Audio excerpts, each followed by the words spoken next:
Hey guys, welcome back to Thread and Glue. Today we are going to get started on our quilt that we're making, and we're going to start on the page that says making half square triangles.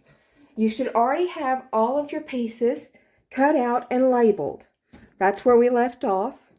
And so the next part that it says is we're going to make the half square triangles, and it's really easy to do that. It says we want 2 of each of the following. 1 plus B, so this one is 1. So we're going to take it down here, and B is just the background. So that's this here, okay? So you're going to take 1 from this stack and 1 from this stack, and you're going to put them right sides together, okay? And if your fabric doesn't have a right or wrong, great, you're good. If it does, then you're going to need to do the ones that belong. So what we're going to do then is we're going to take our triangle as it's lined up, matching, and it wants us, the pattern wants us to draw a line from one corner to the other, okay? And you can use any marking tool that you want to use. I'm going to use a chalk marker just because that's what I have. And you want to line up from one to the other and roll from one end straight to the other, from one corner directly to the other.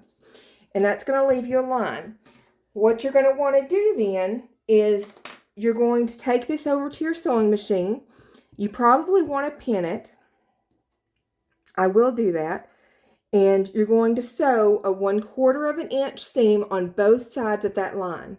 If you remember, we talked about a 1/4 inch foot in the last video.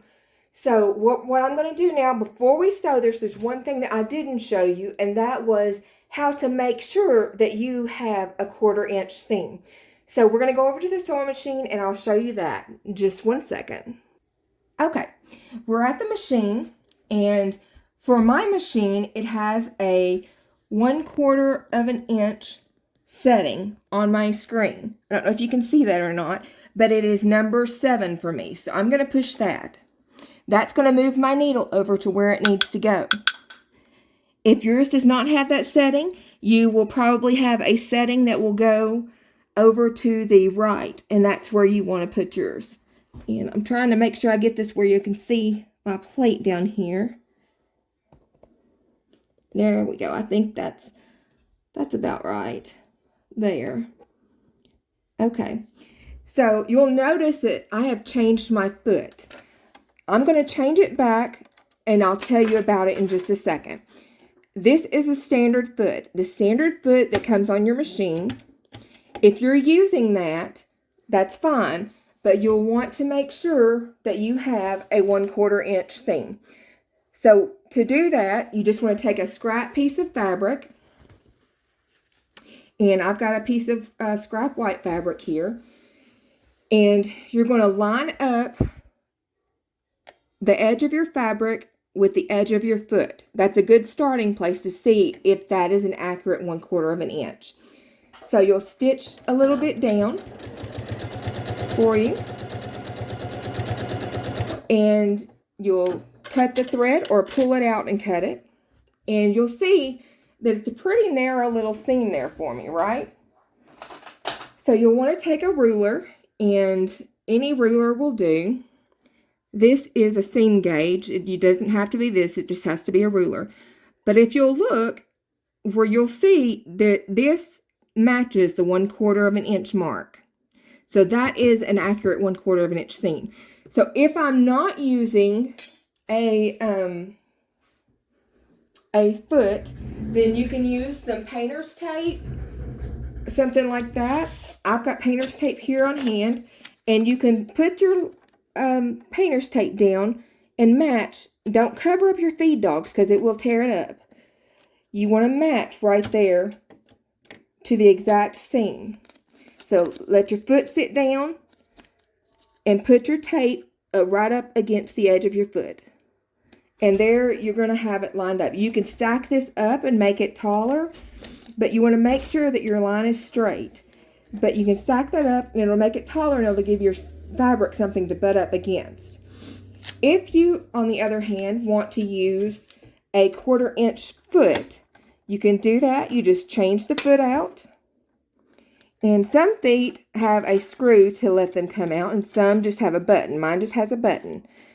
But you just do it however your machine goes. And you'll notice that this has a little metal seam guide. So I'm going to put my fabric where I ended the last time, putting my fabric right against that little seam guide. And I'm going to press on the foot and sew a little ways down. And then I'm going to cut my thread. And I'm going to check out my seam. Okay, interesting. It's a little bit wider. So is this accurately a 1/4 inch seam? And so it actually is a little bit wider than a 1/4 inch. And I don't need it to be. So what can I do to adjust that? Well, we're going to take our fabric, and maybe I had it pushed too far against it, and maybe it was balled up. So we'll try it again, just barely touching the edge, and cut that and look at it. And look at that, I did. You'll see the difference. This one is too far over. It's not a 1/4 inch, it's more than a 1/4 of an inch. This one, however, is exactly 1/4 of an inch. So as long as you make sure that you're not pushing your fabric up against that edge, you're going to have a 1/4 of an inch seam. So we'll start with our first piece. If your machine has an opening here, a wide opening instead of a dot, like mine does, I have 2 different plates that mine changes out with. Just get you a piece of fabric and fold it over a couple of times and put it under your foot. And you can start your sewing there. Just stitch down it till you get to the edge and wait until you're ready for your fabric. Now, if you'll notice, I'm going to have a little difficulty going 1/4 of an inch down this side when my foot is on there. So we want to change our foot back out for these first seams. I know it's a little confusing when you do that, but you'll need to be able to run your full fabric underneath there. So your 1/4 inch seam is really only when you're putting your blocks together. You're not going to need it putting half square triangles together. Make sure that your fabric is lined up nicely. And you'll want to put the line of your fabric should go right down the center of your foot. You'll be able to sew all the way down if that line is lined up. And keep it lined in the middle so that your seam stays the same.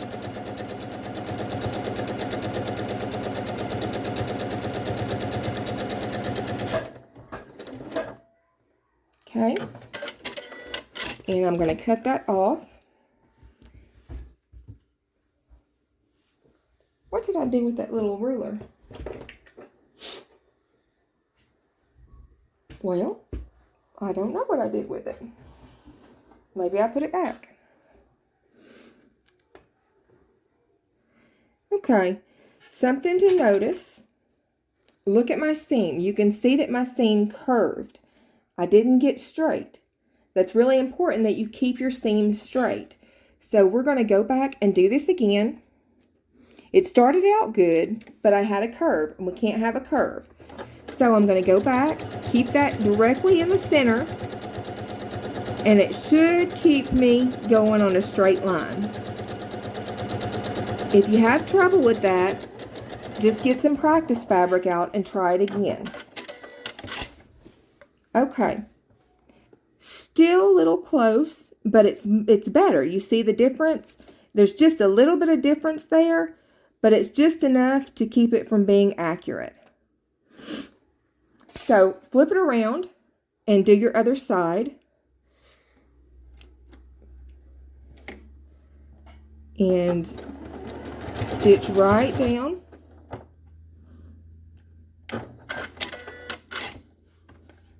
Don't do like I did and use your piece that goes across there.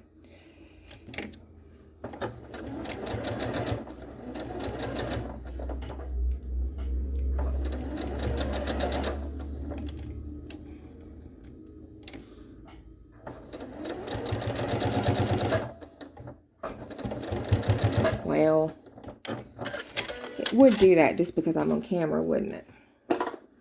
Okay. Gonna fix that. You may have to get your seam ripper out and take that little bit out if yours does that. I am using this as a practice piece, so I don't have to take that out. But if you do, take it out. It's not a big deal, you just have to do it. Okay, we're following that yellow line still.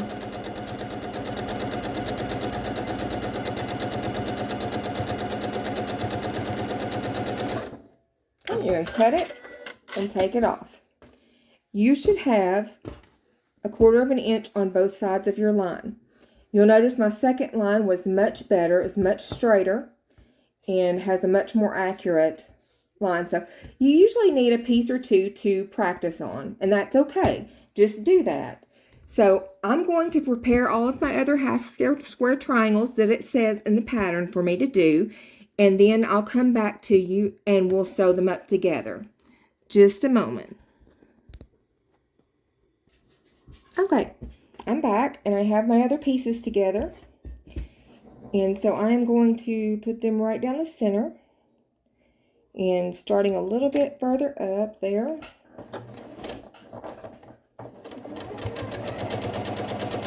Keep my seam lined up. Try not to go astray. It's easy to do. And it's not the end of the world if you do. So it's okay. Take it out and flip it around and go down the other side. It's really that easy. It's not hard at all. I think we make it more hard in our minds than it really is in person, because you just have to hold it straight, just the best you can. It's not the end of the world if it's not exact. It's gonna be okay. So there's that one. And we're gonna do that for all of the ones that we had to put together that your instructions told you in the book. So I will continue doing that and let you just watch and listen. I love the sound of a sewing machine, so I just like to listen. But if you are doing something else, do it. That's fine. We'll just come back together when it's time for the next step.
Now you can do what is called chain stitching when you're doing these, and that's great, and I love to chain stitch, but I'm not doing it right now because I wanted you just to get the hang of using the 1/4 inch on your machine.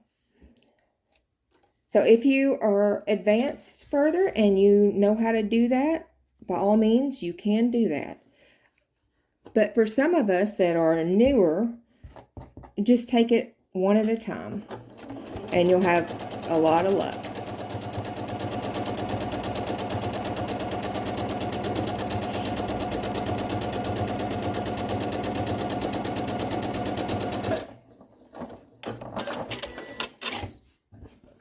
Gonna flip that right around. Sorry if I'm bumping you in the moving. And we're gonna go back down the other side.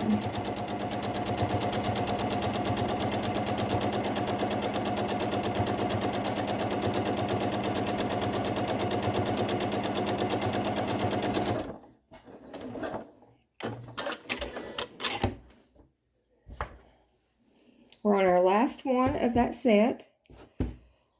So I have not pinned mine, but you be sure and pin yours. I'm just used to maneuvering as I go. So, lining it up and stitching it down.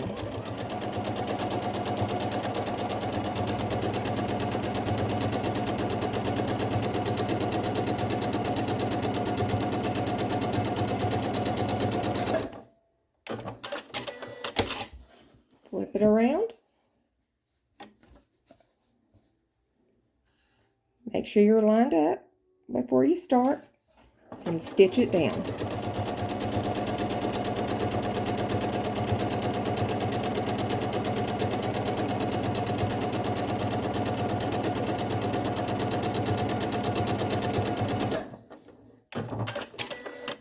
All right, it was that easy for that first set. You should have all of your pieces stitched and lined up, ready to go for our next step. So I hope you got this far, and I will see you in the next video as we do our next step. Until then, I look forward to seeing you, and happy sewing!